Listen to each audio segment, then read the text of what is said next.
Hello and welcome again to Forgotten Temples with myself, Mr. B. Now I'm going to pause right here and lean against this entranceway because it's magnificent. It gives me a scent of something I saw once in the Valley of the Kings in Egypt. And also I want you to appreciate the view here because this is the way of the Hindu gods. But there was a transition, like so many of the temples here, from one of those Hindu gods that we are on the trail of over to Buddhism. And if there's any temple that displays that oh so well, it is here. So this is part of our story. As we walked through that magnificent gateway, we come towards the central temple and look at it. It's beautifully looked after. We are miles away from anywhere and it has been an incredibly long ride to come here. But it is worth it because inside there are so many treats. And it is through this first doorway we get our first surprise, and that is, it is an original ancient statue. But what you would have noticed, of course, is the head is missing. There are two reasons for this. One is potentially it was looters that had carted it off in the night. It's so much easier just to steal the head. Or potentially it was those of the Khmer Rouge, those deluded soldiers who disagreed with so much, including religion. But as we move on, we see the central temple, and this is where we start to see our Hindu gods. It truly is a magnificent sight. We see the two gateways, both right and left, and of course there's one directly behind me.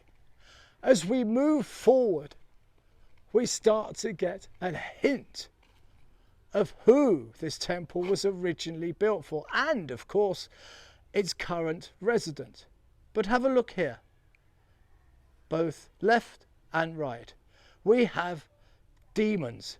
Now these look very much to me like the demons I see at Angkor Wat, that are telling the tale of the churning of the sea of milk to create the elixir of life that was fought over by those Hindu gods. And they seem to be replicated here. But now they stand as almost guardians to another deity. For here stands Buddha. As to how old this statue is, I could not tell you. But it is truly magnificent. And it is he that resides here now. But I don't believe it was always that way. And the clue was as we walk towards him. So let me take a couple of steps back and show you what I mean. Remember how I took these very steps?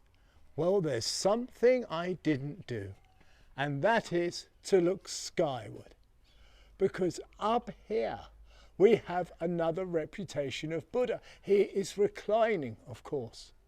But everything is not as it should be. This is not the original form. Can you see the way this has been hollowed out to accommodate him? Well, that's because another god was once represented here in a lintel. And it's those Hindu gods that we are on the track of. And I can show you what I mean by just going over to the side. We move away from Buddha because our clues lay to the temples at the side. And over here is something that I can only describe as majestic. We are so very, very lucky to find it. It's above this doorway we see something absolutely astonishing. It is right here. And I'll be bringing you closer, taking the camera and introducing you. I never knew this was here. I knew nothing of this temple. I can't find anything on the internet about it, nor on any of these specialized sites that are currently under construction.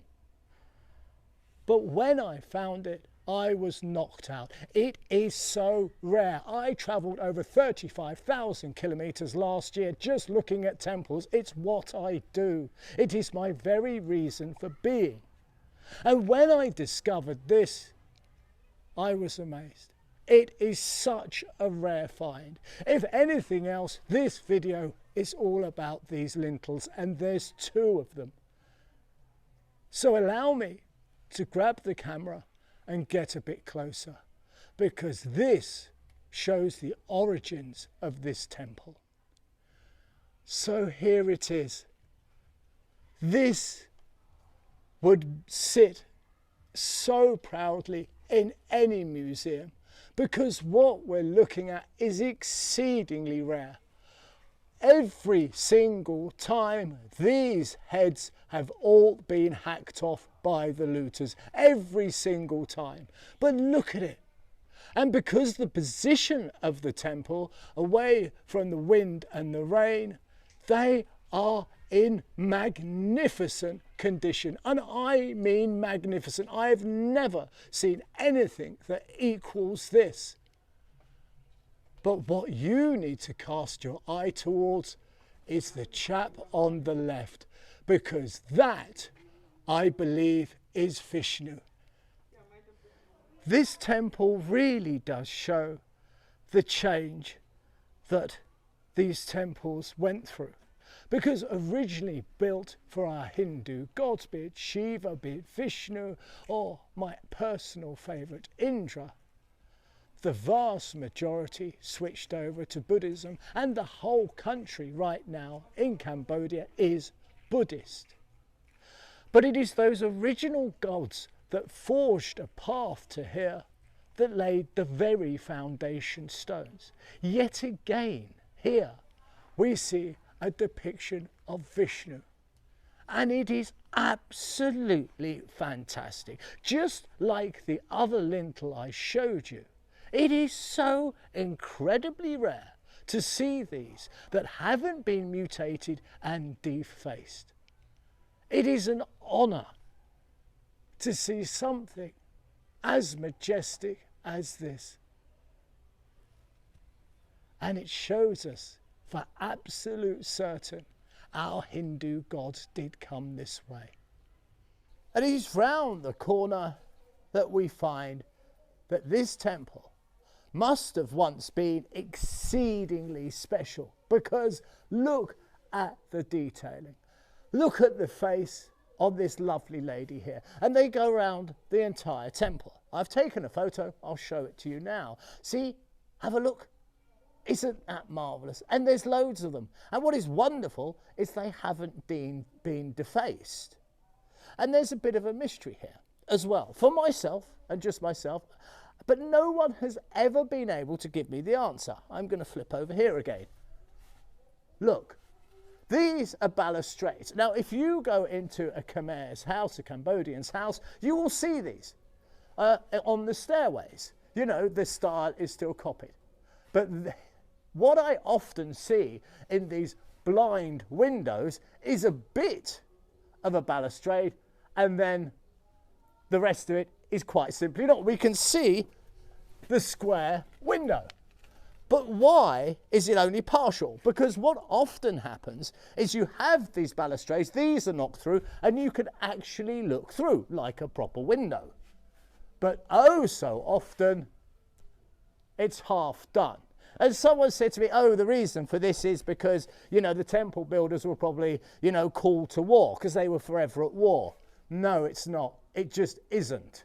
There is a meaning to this, but I've never found out what it is. If you're watching this and you know, please let me know, because it intrigues me. Now, what I think, just as a guess, is it's got something to do with mourning and death. When somebody dies, it maybe represents darkness and light, because I've seen this at Angkor Wat, where there was a temple dedicated to a dead king's father, and all the windows were like this. So it would make, symbolically, it would make sense to me.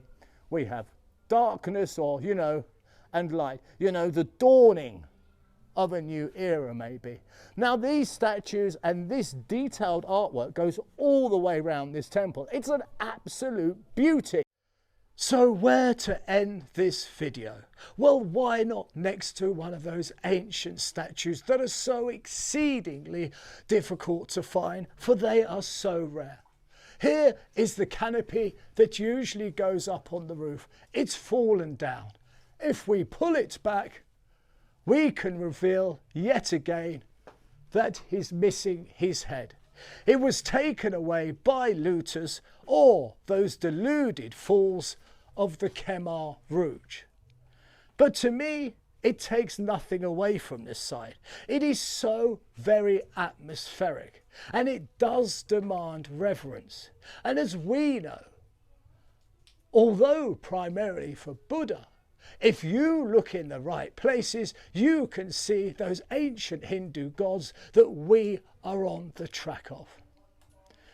As always, I ask you to comment. If you've enjoyed this video, then please let us know down below, because they are sponsored by the Embassy of India. And if you say you enjoy our little adventures in a faraway land, they may well just commission some more. And I would be truly grateful.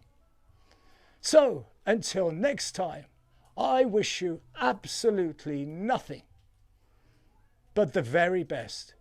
You take good care now.